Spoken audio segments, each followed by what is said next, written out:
अध्यक्ष जयदेव गायकवाड साहेब आपल्या सोबत आज या पत्रकार परिषदेत उपस्थित आहे. त्यांच्या माध्यमातून काही विषय आहे ते पहिले मांडतील आपल्यासमोर.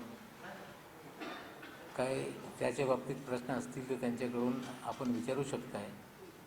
गायकवाड साहेबांचे विषय संपल्यानंतर 2-3 विषय त्याच्यावर मी बोलणार. गायकवाड साहेब.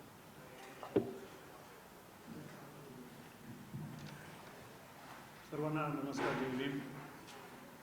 मित्रो, अलीकडेच आम्ही महाराष्ट्र राज्य शासनाच्या डॉक्टर बाबासाहेब आंबेडकरांच्याबद्दल त्यांनी प्रचंड प्रेम आदर व्यक्त करणाऱ्या काही गोष्टी केल्या. त्याबद्दल आपलं लक्ष वेधू इच्छितो की अलीकडच्या काळामध्ये आम्ही प्रत्यक्ष त्याबद्दल खोलवर जाऊन चौकशी केली असताना उदाहरणार्थ आपल्याला कल्पना आहे की इंदुमिलची जागा ही आंतरराष्ट्रीय स्वरूपाचं स्मारक व्हावं ही पहिल्यांदा मागणी राष्ट्रवादी काँग्रेस पक्षाने आपल्या सनदेमध्ये केली होती. परंतु राज्यामध्ये भाजप सेनेचं सरकार आल्यानंतर तो प्रश्न त्यांनी हातात घेतला आणि आंबेडकरी जनतेला एक प्रचंड अशा प्रकारे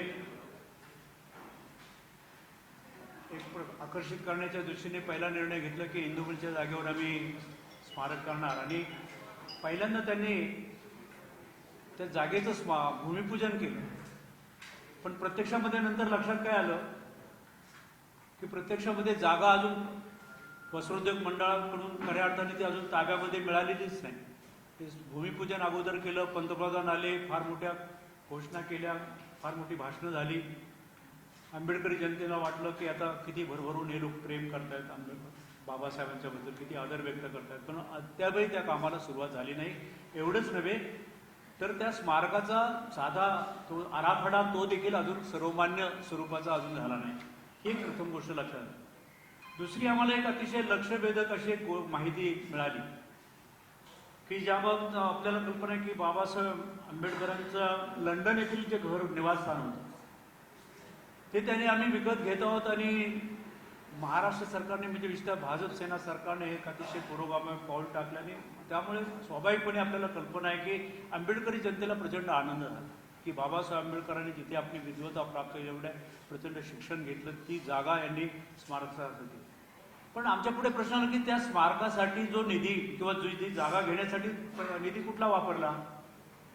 तो निधी मात्र लक्षात आलं की आमच्याकडे एक आहे सर्क्युलर, ते वाचतील आमचे कार्यकर्ते, तर तो निधी त्याने सामाजिक न्याय विभागातील विशेष घटक योजना आहेत मागासवर्गीयांच्या विकासाच्या, त्या विशेष घटक योजनेतून तो निधी खर्च केला. मी या संदर्भात चौकशी केली, असं का झालं.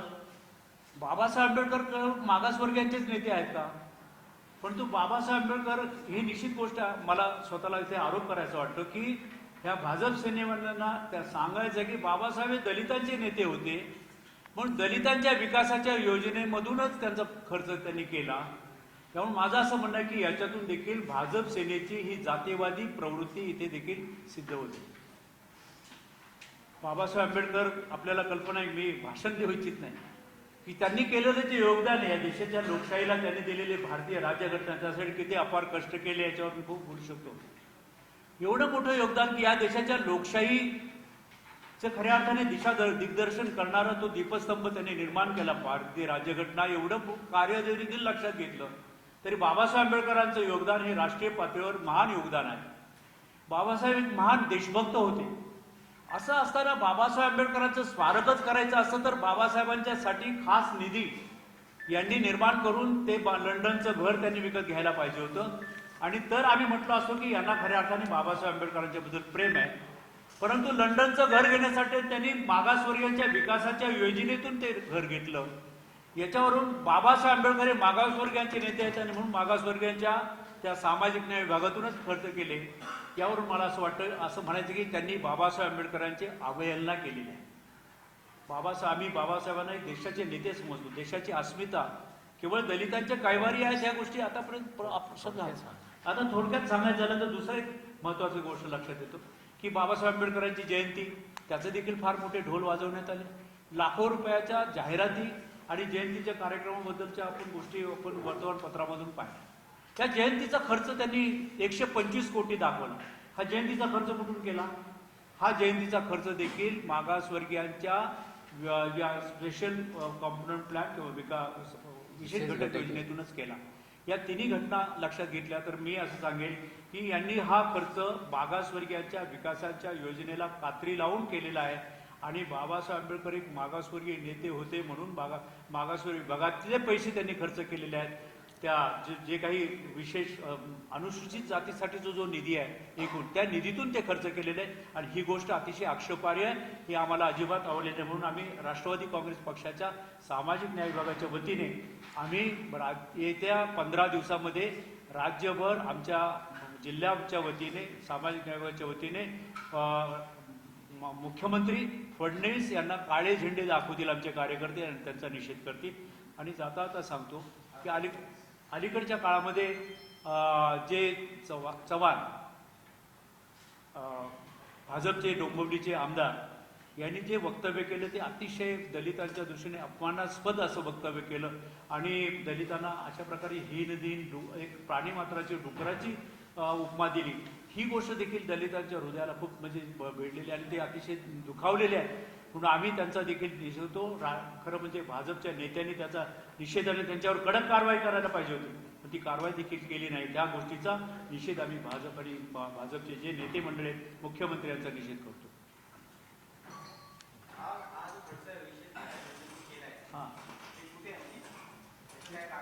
नाही द्या ते GR कॉपी आहे ना मागच्या बाजूला आहे ना, तिसऱ्या पानावर बघा एक कुठे द्या.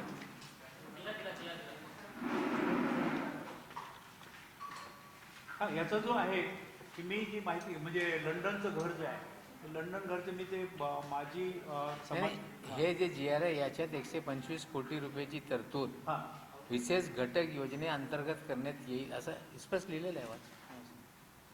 नव्या आकडा घ्या. नववा जो पॅन आहे अनुसूचित जाती उपाययोजनेतून उपलब्ध होणाऱ्या तरतुदीतून भागवण्यात तुम्ही म्हणता हिंदुत्वच्या जागेच्या संदर्भात आता 2.5 वर्ष झाली. राष्ट्रवादीने पहिलं पाऊल उचललं अत्यंत चांगली गोष्ट आहे. पंतप्रधानांचा भूमिपूजन करण्यासाठी आपलं हे हातात घेण्याचा आपल्याला खड्डा खोदतात झालं नसतं. आतापर्यंत याची काहीच घटना झालेली नाहीये आणि तो प्लॉट देखील अजून त्याचे कागदपत्र देखील नाहीये. तर राष्ट्रवादीच्या वतीनं आपण काय पावलं उचलणार आहे याच्यासाठी आता पुढे? नाही आम्ही आता खरं म्हणजे विधान परिषदेमध्ये गेल्या अधिवेशनामध्ये याच्यावर आम्ही विचारला होता आणि तिथे परत मुख्यमंत्र्यांनी आश्वासन दिलं की आम्ही कारवाई करतो. परंतु आता अद्यापर्यंत काहीच कारवाई केली नाही. तर विधिमंडळाच्या वतीने दोन्ही सभागृहातून हा प्रश्न उपस्थित राष्ट्रवादी करेलच, परंतु आम्ही सामाजिक न्याय विभागाच्या वतीने याचा जाब आता मी तुम्हाला सांगितलं किंवा एकूण हा जो निधी खर्च केला जातो याच्या संदर्भामध्ये हे शासन जातीवादी यांचा निषेध करण्यासाठी मुख्यमंत्र्याचे आम्ही काळे झेंडे दाखवून त्यांचा आम्ही निषेध करतो.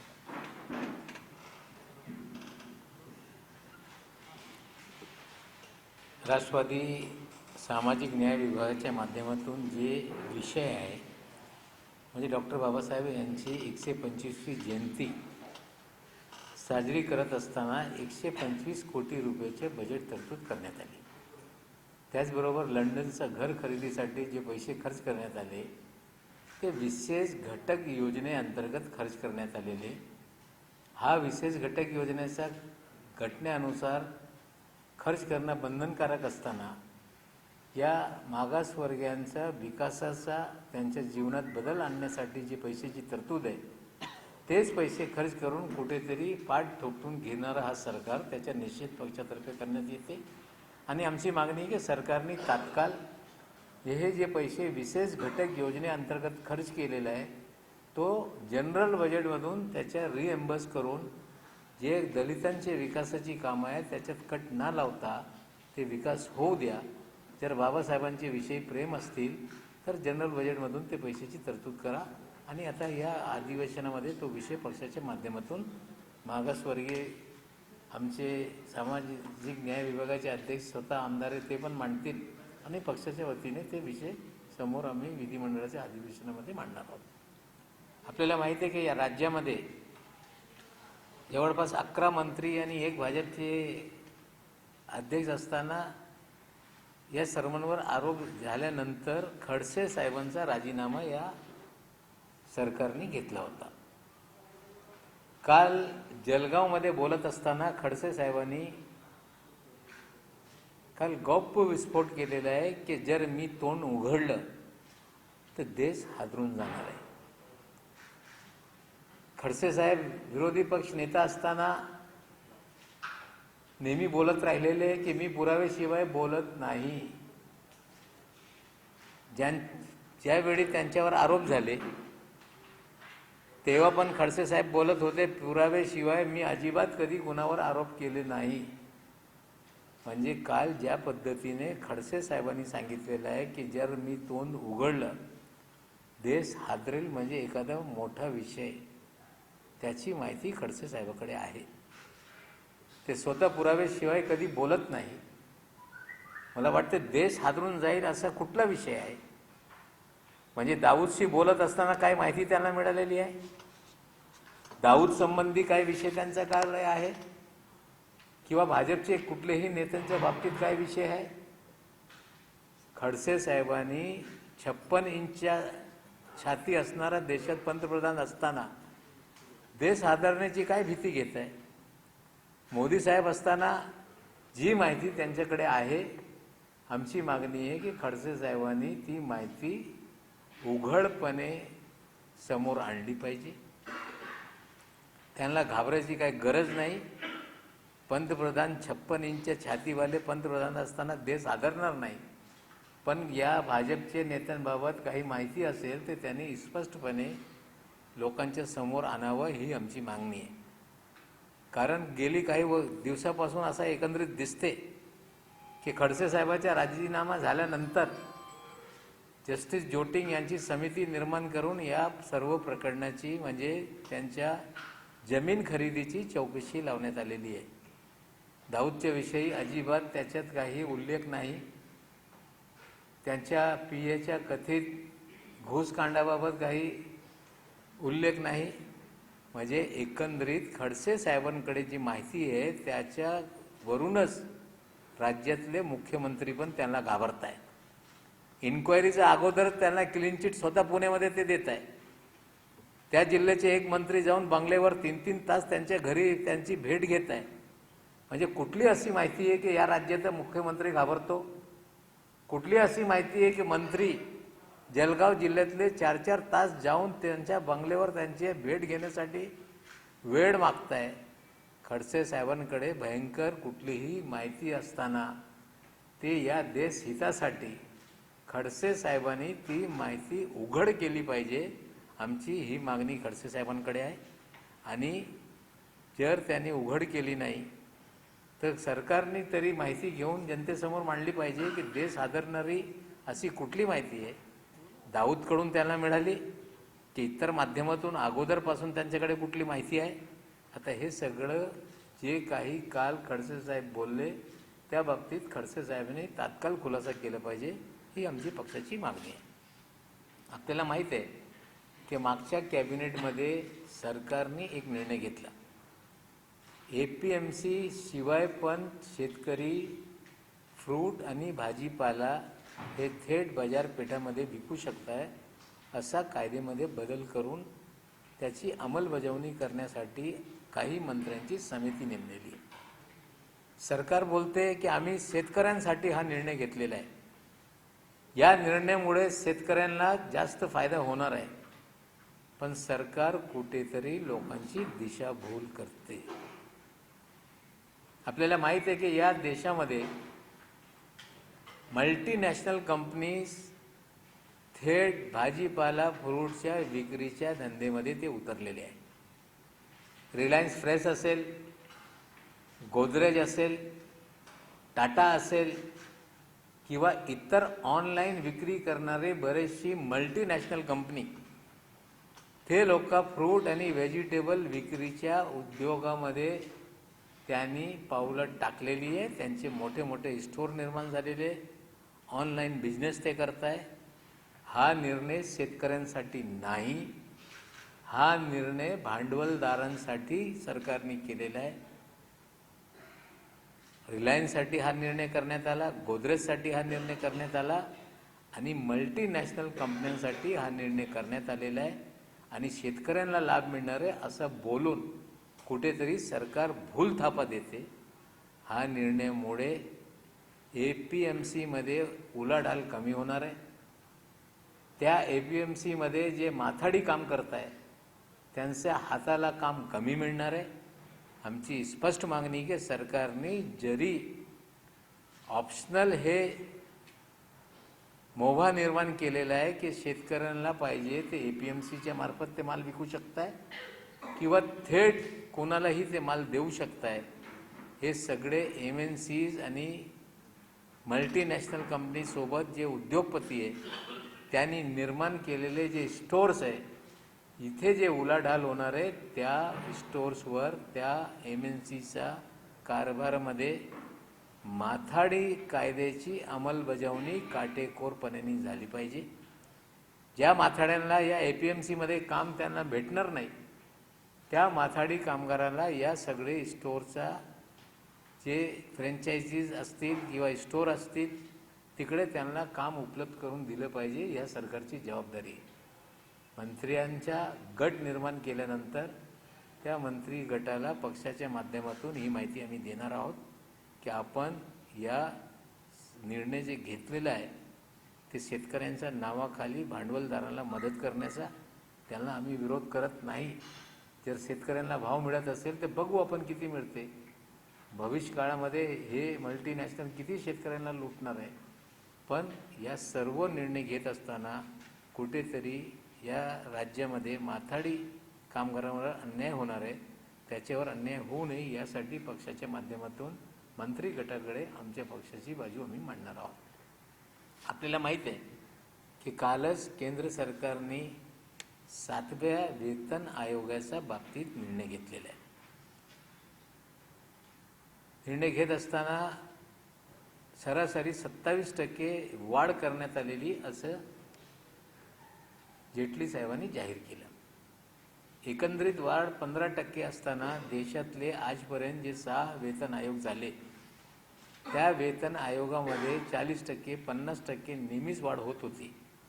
पहिल्यांदा वाढ 15% म्हणजे 7वा वेतन आयोग हे म्हणजे कुठेतरी सर्वात कमी वेतन वाढचा हा वेतन आयोग आहे. यामध्ये बरेचसे जे वेतन इतर जे भत्ते आहे, अलाउन्सेस आहे, ते अलाउन्सेसमध्ये बरेच प्रमाणावर कपात करण्यात आलेली. आता भत्ता कुठे आहे, काय आहे, कसं आहे ते पुढे निर्णय घेणार आहे. म्हणजे एकंदरीत संपूर्ण निर्णय घेतला तर या सगळे केंद्र सरकारचे कर्मचारी, पेन्शनरीज हे कुठेतरी स्ट्राईकवर जाणार अशी त्यांनी घोषणा केलेली. मला वाटते या वेतन आयोगाच्या माध्यमातून केंद्रीय कर्मचाऱ्यांची अपेक्षा भंग झालेली आहे. सरकारने कुठेतरी माथुर साहेबांच्या अध्यक्षतेखाली जरी समिती नेमली असतील, आयोग जे या केंद्रीय कर्मचाऱ्यांचा म्हणणं होता त्याच्या संपूर्णपणे त्यांनी त्याचा विचार केला नाही. आयोगाचा रिपोर्ट आल्यानंतर सरकारने की केंद्रीय कर्मचारी त्यांच्याबरोबर चर्चा न करता हा निर्णय घेतलेला आहे. आणि मला वाटतं कुठेतरी या देशातले केंद्र सरकारचे कर्मचारी यांचे भरमनिरास झालेला आहे. हा वेतन आयोग जरी 7वा वेतन आयोग असेल, 10 वर्षानंतर पगार वाढला असेल, पण सर्वात कमी वेतन वाढ करणारा हा आयोग, त्याची शिफारस आणि त्याची अंमलबजावणी सरकारने केलेली. आता जेव्हा याचे सगळे ऑर्डिनन्स निघतील, GR निघतील, प्रत्येक राज्यामध्ये 7वा वेतन आयोग लागू करण्याबाबतची चर्चा सुरू होणार आहे. राज्य सरकारच्या तर्फे पण मागणी सुरू होणार आहे. आणि निश्चित रूपाने जसं आपण 5वा वेतन आयोग लागू केला, आमच्या सरकार असताना 6वा वेतन आयोग लागू केला, आता राज्य सरकारला पण 7वा वेतन आयोगाची जी शिफारशी केंद्राने स्वीकारलेली आहे त्या अंतर्गत या राज्यामध्ये पण त्याची अंमलबजावणी करणं हे बंधनकारक आहे. म्हणजे जवळपास 1820,000 कोटी रुपये राज्य सरकारच्या तिजोरीवर अतिरिक्त बोजा पडणार आहे. आजच्या घडीला 3,000 कोटीच्या तुतवड्याचा बजेट असताना आता फिजिकल डेफिसिट निश्चित रूपाने पुढच्या मार्च महिन्यापर्यंत आणखीन वाढणार आहे. उलट आता 20,000 कोटीचा आणखीन बोजा सरकारवर पडणार आहे. यासाठी सरकार कुठल्या पद्धतीने मॅनेज करतील हा प्रश्न निर्माण होते. वेगळे वेगळे टॅक्स लावत असताना आता कुठले टॅक्स सरकार लावणार आहे याच्या पण निश्चित रूपाने आम्ही प्रश्न विचारू. आता केंद्र सरकारने मिनिमम वेजेस हे 18,000 रुपये मिनिमम बेसिक सॅलरी केलेली आहे. म्हणजे 600 रुपये प्रति दिवस. सुट्टी काढले तर हे पैसे कुठेतरी 700 रुपयेच्या घरात जात आहे. तर केंद्र सरकारच्या कर्मचाऱ्यांना 700 रुपये पर दिवस किमान वेतन हे बेसिक असेल, त्याच्यावर महागाई भत्ता, अलाउन्सेस, लीव, होम अलाउन्स असं सगळं मिळत असताना आमची भूमिका स्पष्ट आहे की राज्य सरकारने जेव्हा केंद्र कर्मचारीचा वेतन आयोग जाहीर झाला, आज ने उद्या राज्य सरकार पण हा ॲडॉप्ट करणार आहे.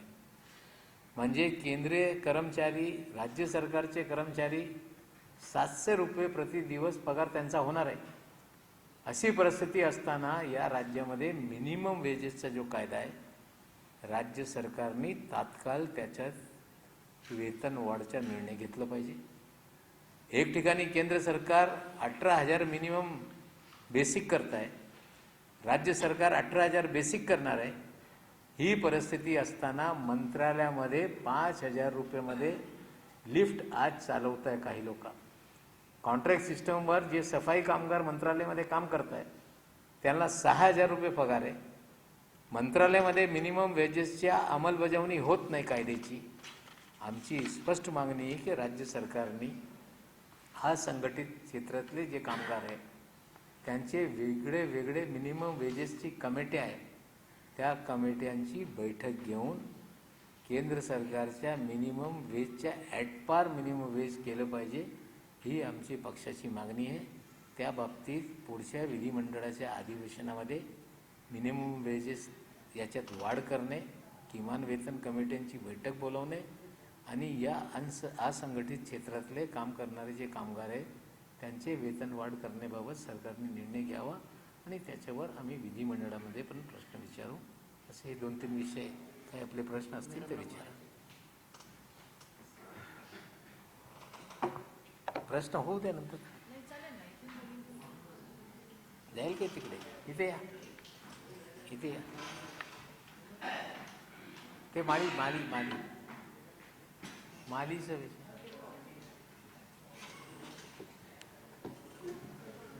आपल्या सगळ्यांना कल्पना आहे की एक 10 दिवसांपूर्वी डॉक्टर मनीषा महाजन ज्या जळगावहून आल्या होत्या त्यांचा काही प्रोजेक्ट दाखवण्यासाठी आणि त्यांच्यासोबत राज्याचे आरोग्यमंत्री दीपक सावंत यांचे जे पी आहे सुनील माळी यांनी विनयभंग केला. त्या बाबतीत ज्या वेळेला त्या FIR करायला गेल्या त्यावेळेला सुद्धा गुन्हा नोंद करण्यासाठी वेळ तिथे त्या दिवशी गुन्हा नोंदवून घेतला नाही, दुसऱ्या दिवशी गुन्हा नोंदवून घेतला आणि अजूनही त्यांना अटक झालेली नाही आहे. माझ्याकडे मी आत्ताच DG साहेबांना भेटून आले त्यावेळेला एक सर्क्युलर काढलाय 11 डिसेंबरला, ज्यामध्ये स्पष्टपणे असं म्हटलंय की विनयभंगासारख्या जर केसेस असतील तर त्या केसेसची 24 तासाच्या आत गुन्हे रजिस्टर्ड झाल्यावर 24 तासाच्या आत आम्ही चार्जशीट फाईल करू आणि ती कोर्टासमोर दाखल करू. परंतु ही पुन्हा एकदा एक घोषणा ठरली आहे. अजूनही सुनील माळी कुठे आहेत, त्यांना अटक केलेली नाही. 2 दिवसापूर्वी मी मुंबईच्या कमिशनर साहेबांशी बोलले फोनवर, जॉईंट CPना भेटून आले. त्यांना अजूनही म्हणाले की आम्हाला इन्व्हेस्टिगेशन आम्ही करतोय. काही म्हणाले की एकदा बोलताना ते असंही म्हणाले की ते आम्हाला सापडत नाहीये. म्हणजे कुठेतरी हे प्रकरण जे आहे त्याला वेगळा रंग येतोय असं वाटतंय. आम्हाला असं वाटतंय की कुठेतरी पोलिसांवरती प्रेशर आहे आणि त्यामुळे ते सुनील माळी जे आहेत त्यांना अटक होत नाहीये. कालच माझं डॉक्टर मनीषा महाजन यांच्याशी बोलणं झालं. ते आता जळगावमध्ये आहेत. त्यांचा पाठलाग केला जातोय, त्यांना धमक्या दिल्या जात आहेत आणि म्हणजे त्यांना त्यांच्या जीवाची भीती वाटते. ही आज त्या मुलीची परिस्थिती आणि असं असताना सुद्धा या सगळ्या परिस्थिती जर आपण बघितल्या, होणाऱ्या घटनांचा जर आढावा घेतला तर राज्यामध्ये कुठेही कायदा आणि सुव्यवस्था ही अस्तित्वात नाही हेच दिसून येते. आमची मागणी आहे की सुनील माळी जे आहेत त्यांना अटक व्हावी. निलंबन करण्यासाठी सुद्धा बराच आम्हाला खटाटोप करावा लागला. त्यांनी आधी सांगितलं की आम्ही सक्तीच्या सुट्टीवर पाठवतो, परंतु सक्तीच्या सुट्टीवर न पाठवता निलंबनच व्हावं, बडतर्फ करण्यात यावं अशी मागणी लावून धरली होती. त्यांचं निलंबन तर नक्कीच झालंय, परंतु विनयभंगा 354A सारखा गुन्हा त्यांच्यावरती दाखल आहे आणि अजूनही त्यांना अटक नाहीये. येणाऱ्या विधानसभेमध्ये आता जे हाऊस चालू होणार आहे त्यावेळेला निश्चितपणे आमचे नेते मागणी जी आहे ती लावून धरणार आहेत आणि त्याच्या आधीच त्याला अटक होणं हे अपेक्षित आहे.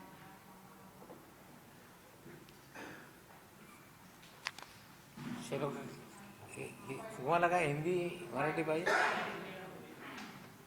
हिंदी एक एक बोल. वैभव एक एक बोलो, क्या है?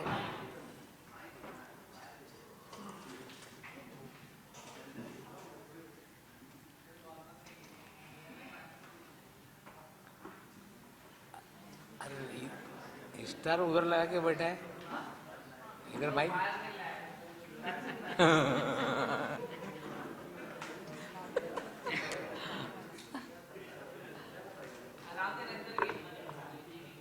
हाँ गुरुजी लाओ. वन बाय वन क्या? पहिले मराठी हिंदी. काल खडसे साहेब जळगावमध्ये बोलत असताना त्यांनी सांगितलं, जर मी तोंड उघडलं तर देश हादरून जाईल. आमच्या खडसे साहेबांना म्हणणं आहे की अशी कुठली माहिती तुमच्याकडे आहे? मोदी साहेब पंतप्रधान असताना देश हादरेल अशी कुठली माहिती आहे ते देशासमोर उघड करा. दाऊदशी बोलताना काही माहिती आपल्याला उपलब्ध झाली आहे काय? जर दाऊदने दिलेली माहिती असेल ते उघड करा. किंवा इतर तुमचे पक्षाचे नेते असतील, मंत्री असतील, त्यांच्या बाबतीत काही असेल. खडसे साहेब नेहमी बोलत राहिले की पुराव्याशिवाय मी बोलत नाही. विरोधी पक्ष नेता असताना ते नेहमी दावा करत होते.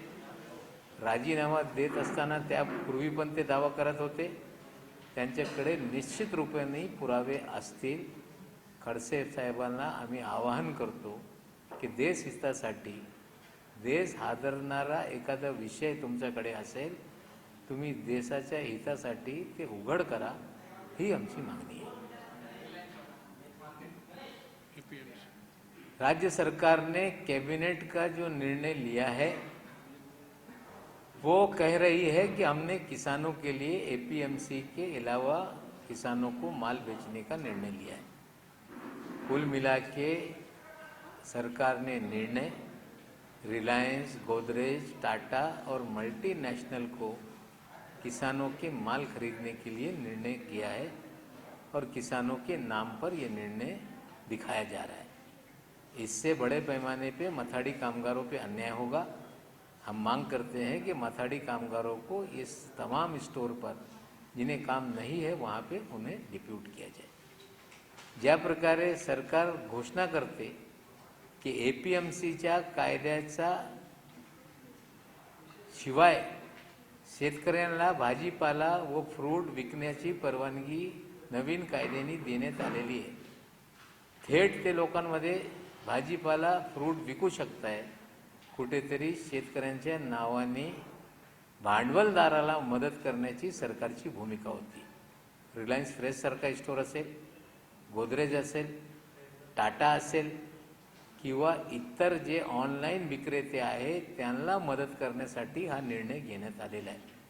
या निर्णयामुळे एपीएमसीमध्ये काम करणारे माथाडी त्यांना कुठेतरी हाताला काम मिळणार नाही.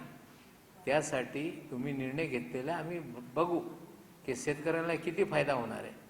पण जे मापाडी असतील, माथाडी असतील, त्याला जे हाताला काम मिळणार नाही त्यांना या सगळे स्टोरमध्ये सामावून घेण्यासाठी सरकारने माथाडी कायद्याची अंमलबजावणी करावी ही आमची मागणी आहे.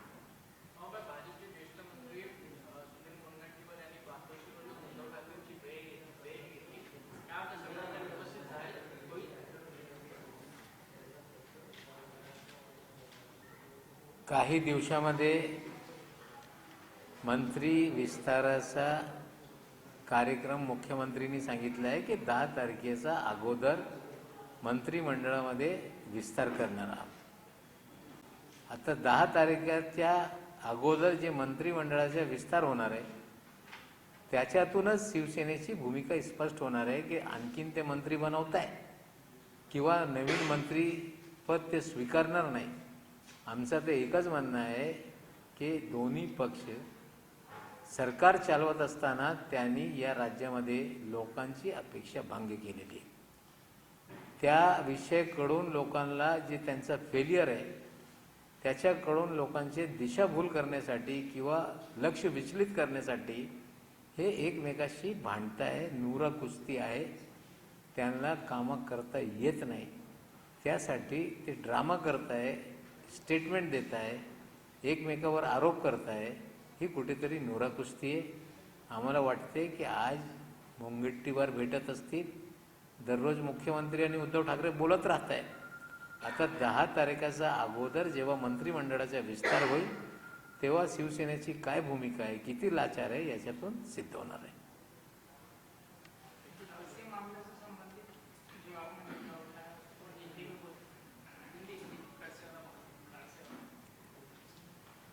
खड़से साहब ने कल ऐलान किया है कि अगर मैं मुंह खोलूंगा तो देश हिल जाएगा. खड़से साहब हमेशा बोलते हैं कि बिना सबूत के मैं कोई बात नहीं करता. जब 56 इंच का सीने वाले प्रधानमंत्री देश में है तो खड़से साहब को डरने की कोई ज़रूरत नहीं है. उन्होंने जरूर जानकारी देना चाहिए जो उनके पास है. क्या वो जानकारी दाऊद ने उनको दी है? क्या उनके किसी मंत्री के बारे में उनके पास जानकारी है? कि केंद्र के मंत्री के बारे में जानकारी है? क्या राज्य के मुख्यमंत्री के बारे में जानकारी है? कुछ तो गड़बड़ है. इसीलिए जस्टिस जॉटिंग की इंक्वायरी के बावजूद मुख्यमंत्री उन्हें क्लीन चिट दे रहे हैं. कुछ तो गड़बड़ है. इसलिए जिले के मंत्री महाजन 4-4 घंटे जाकर उनके बंगले में मिलने के लिए इंतजार कर रहे हैं. कोई बड़ा मामला है जो खड़से साहब के पास है. हम मांग करते हैं कि देश हित में आपके पास जो जानकारी है वो देश की जनता के सामने लाएं. देश हिलेगा नहीं, लेकिन नेता जरूर कुछ हिल सकते हैं आपकी जानकारी से, और निश्चित रूप से जानकारी आप जनता के बीच में लाएं. अब तो खड़से साहब ने कहा है कि हम मुंह खोलेंगे तो देश हिल जाएगा.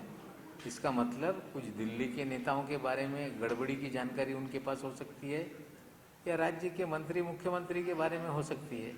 हम खड़से साहब से विनती करते हैं कि आप जो जानकारी आपके पास है वो आम करें, लोगों को जानकारी दें.